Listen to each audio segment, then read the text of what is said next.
They ripped out the deaf veteran's hearing aid, laughing as they plunged him into silence. They shoved the frail old man to the ground. They never imagined his fingers could still send a text that would bring a reckoning. The afternoon sun was warm on Colonel James Jim Donovan's face, a gentle comfort in a world that had been mostly silent for over 50 years. At 85, his frame was slight, his steps measured and aided by a simple wooden cane. A battlefield explosion in a long-forgotten jungle had stolen his hearing and his voice, leaving him in a quiet, isolated world. His only bridge to the sounds of life was a small, flesh-colored hearing aid, an old but meticulously cared-for device that was, to him, priceless. He was walking home, carrying a small bag of groceries. His appearance was one of quiet modesty, a clean but faded windbreaker, simple trousers, and comfortable shoes. He looked like anyone's grandfather, gentle and unassuming.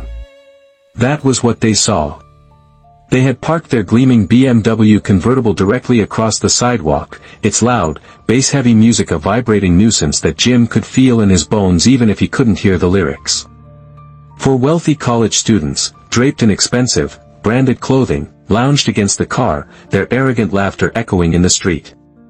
Jim approached and offered a polite, placating gesture, a slight nod and a motion of his hand, asking for room to pass.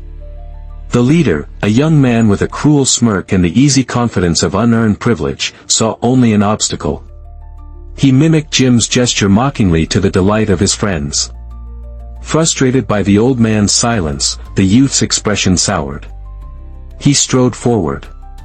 Before Jim could react, the young man's hand shot out, hooked a finger around the hearing aid, and brutally ripped it from his ear. The world, which had been a muffled tapestry of sound, vanished. A sharp, piercing feedback screech was the last thing Jim heard before he was plunged into a dizzying, absolute silence. He staggered, disoriented by the sensory shock. In that moment of vulnerability, the youth gave him a hard shove. Jim stumbled backward, his cane clattering on the pavement. He fell hard on the unforgiving concrete, the bag of groceries tearing open. As he lay there, stunned and enveloped in a sudden, terrifying silence, the last thing he saw was the four young men, their mouths open in wide, ugly, silent laughter. The sound of the BMW's engine roaring to life was lost to him, but Jim saw it peel away, disappearing down a nearby dead-end alley, a known spot for illicit gatherings. A kind woman rushed to his side, her mouth moving with words of concern he couldn't hear. He gave her a weak, reassuring nod as he slowly pushed himself up. His eyes scanned the pavement and found it, the small, delicate hearing aid, crushed under a careless, expensive shoe. A wave of cold washed over him, extinguishing the physical pain in his hip. It was a coldness he hadn't felt in decades. It was the precise, analytical calm that precedes a storm. They hadn't just assaulted an old man, they had severed his connection to the world, violated his dignity, and celebrated his helplessness. He knew these types. Their parents' money and lawyers made them feel untouchable. He also knew that for some problems, the conventional channels of justice were inadequate. He was a Green Beret. They were trained to be a different kind of solution. He picked up the shattered pieces of his hearing aid. Straightening his old windbreaker, he walked to a nearby bench. He pulled out a phone, not a sleek, modern smartphone, but an older, rugged model built for durability. His hands, marked by age, were steady. His fingers, which had once disarmed complex explosives and navigated hostile territory, moved with a practiced, deliberate precision across the keypad. The world around him was silent, but his actions were about to become deafening. Miles away, in a glass-walled office on the top floor of a skyscraper, Mark Thorne was commanding a room. At 50, he was the picture of corporate power, the CEO of Aegis Tactical Solutions, a global leader in private security. He was in the middle of a tense, 9-figure negotiation with a consortium of international investors via video conference. Suddenly, a unique, almost imperceptible vibration came from the tactical watch on his wrist. It was a signal no one else in the room would recognize. He glanced down. The screen displayed a notification from a triple-encrypted channel. The sender ID was simple, and it made his blood run cold: Colonel. He excused himself from the billion-dollar negotiation with an icy calm that belied the storm raging within him. Gentlemen, something requires my immediate, personal attention. In the privacy of his antechamber, he read the full message. It was brutally efficient. Aegis, code red. Hostiles at 44.0982 degrees north, 73.9497 degrees west, requesting educational outreach, JD. Code red was their highest alert, reserved for when a current or former team member was compromised. Mark's professional demeanor evaporated, replaced by the cold fury of a soldier whose commander had been threatened. He didn't hesitate. Tapping the comms link behind his ear, he bypassed all channels, his voice low and lethal. All mobile teams, this is Thorn. We have a priority Alpha. Converge on these coordinates. Now. The Colonel has been targeted. I want a full ghost cordon in 5 minutes. The command was absolute. Across the city, men who were formerly Green Berets, Navy SEALs, and Delta Force operators dropped what they were doing and began to move. The reckoning was on its way. Less than 5 minutes later, the dead-end alley ceased to be a public space. 3 black, armored SUVs, devoid of any markings, glided to a halt, boxing in the BMW convertible and sealing the only exit. Their movements were silent, coordinated, and utterly final. The doors opened in unison, and 8 men emerged.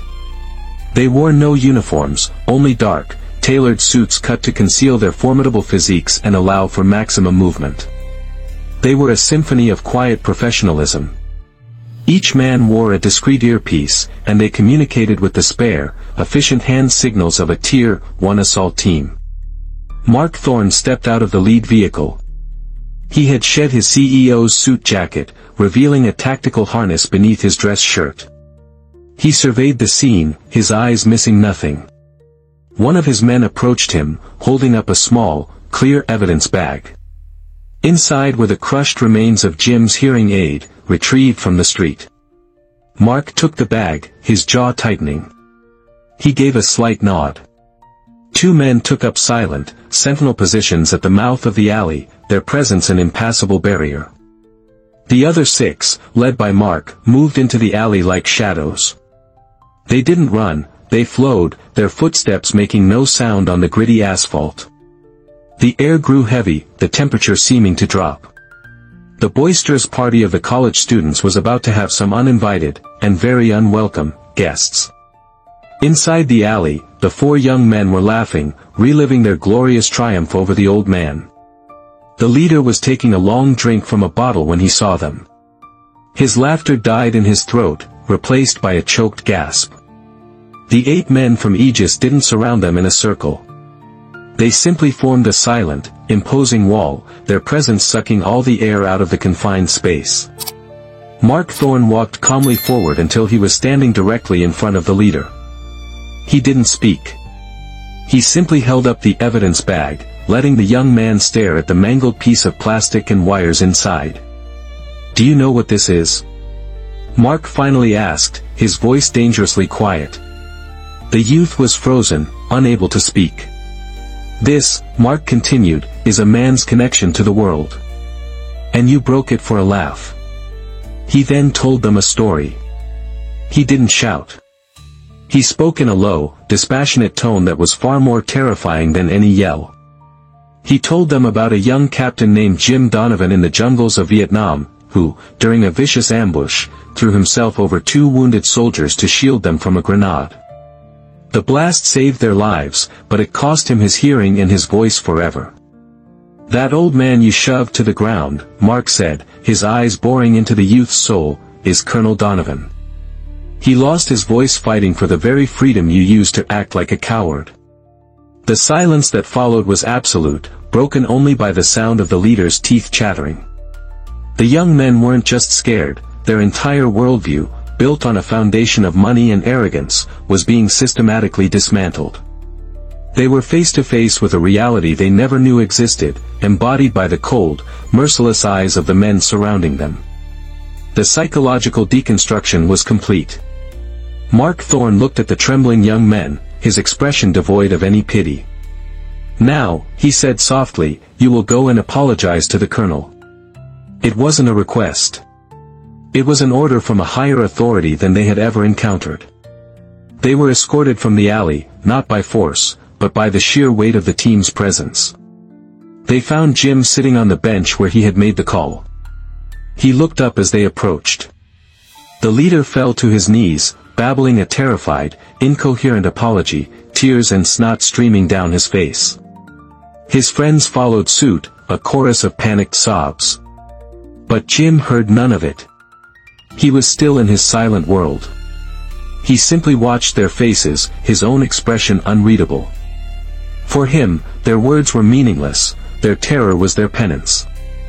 After a long, agonizing moment, he gave a single, slow nod, followed by a dismissive wave of his hand.